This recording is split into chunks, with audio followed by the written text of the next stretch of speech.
જણાવીને વિનંતી કરીશ કે તેઓ સંક્ષિપ્તમાં પ્રસંગોચિત વક્તવ્ય આપે. જણાવીશ.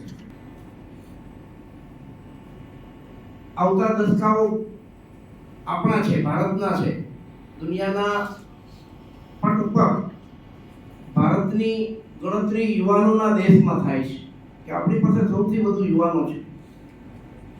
પણ એની સામે એક મેળવી છે કે આપણી પાસે યુવાનો છે, ક્વોન્ટિટી છે પણ ક્વોલિટી નથી. આપણે વારંવાર સાંભળતા આવીએ છીએ અને આપણને મને ખુદને કોઈ એવું કીધું હોય વડીલોએ કે ભણ્યો પણ ગણ્યો નથી. એટલે આ જે ન્યૂ એજ્યુકેશન પોલિસી છે એમાં આ જે ઇન્ટર્નશિપની વ્યવસ્થા છે એ ભણતરની સાથે ગણતરની છે.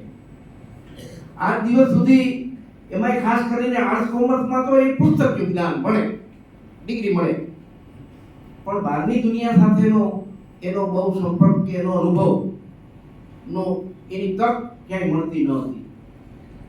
એટલે આમ પણ માનનીય વડાપ્રધાન શ્રી નરેન્દ્રભાઈ મોદી વારંવાર સ્વાવલંબન, સ્વદેશી આની વાત, આની હિમાયત કરતા હોય છે. ત્યારે આમાં આ ઇન્ટર્નશિપમાં આ બે વસ્તુ ગર્ભિત રીતે આવી જાય છે કે યુવાનો જશે બહાર ફિલ્ડમાં જશે તો એમાંથી એને નવા નવા આઈડિયાઓ આવશે.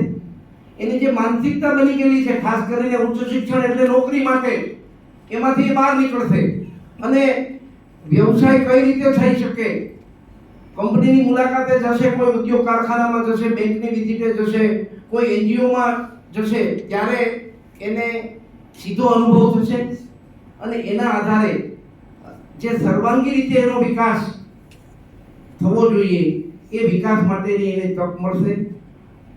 આજનો હવે પછીનો યુગ, આમ તો આજનો યુગ એ હોલિસ્ટિક યુગ છે. જો એ હોલિસ્ટિક રીતે ડેવલપ નહીં થાય તો હવે પછીના સમયમાં એને સમયની સાથે કદમ મિલાવીને ચાલવામાં મુશ્કેલી પડશે. જુદી જુદી અત્યાર સુધીમાં શિક્ષણની તરાહો બદલાતી રહી, નવી નવી વ્યવસ્થાઓ આવતી રહી, પણ આ પહેલી વખત એવી વ્યવસ્થા ઊભી થઈ છે આખા દેશમાં કે જેનો લાંબો સમય સુધી અભ્યાસ થયો, જુદા જુદા સંશોધનો થયા, આ પોલિસીનું માળખું ખુલ્લું મૂક્યા પછી લોકોના સજેશનો માંગ્યા અને અંતે લાગુ કરવામાં આવી. પણ ભૂતકાળની જેમ આમાં પણ એક માત્ર કાગળ પૂરતી પોલિસી ન લઈ જાય એ જોવાની, એ ચિંતા કરવાની જવાબદારી આપણા સૌની છે. આની પહેલા સીબીસીએ આવ્યું હતું ચોઇસ બેઝ ક્રેડિટ સિસ્ટમ, તો આપણે કેટલી ચોઇસ આપી શક્યા હતા અને આપી હતી એ આપણો બધાયનો અંતરાત્મા જાણે છે. એટલે આમાં પણ આપણે ખાસ જોવાનું છે કે વાસ્તવિક રીતે વિદ્યાર્થીઓ જે ફેકલ્ટી હોય, જે સબ્જેક્ટ હોય એ પ્રમાણે ફિલ્ડમાં જાય, વાસ્તવિક રીતે કામ કરે, એનું બરાબરથી રિપોર્ટ રાઇટિંગ થાય અને એ રીતે 4 ક્રેડિટનું એક આખું પેપર છે એટલે એમાં ઘણો બધો અવકાશ છે. હું હમણાં જ શૈલેષભાઈ જ્યારે વાત કરતો હતો, દાખલા તરીકે મેં એમએ માં ડેઝર્ટેશન કર્યું તો પછીથી મને એ નાનકડા રિસર્ચના અનુભવના આધારે એમફિલ પીએચડી બહુ સરળ થયું.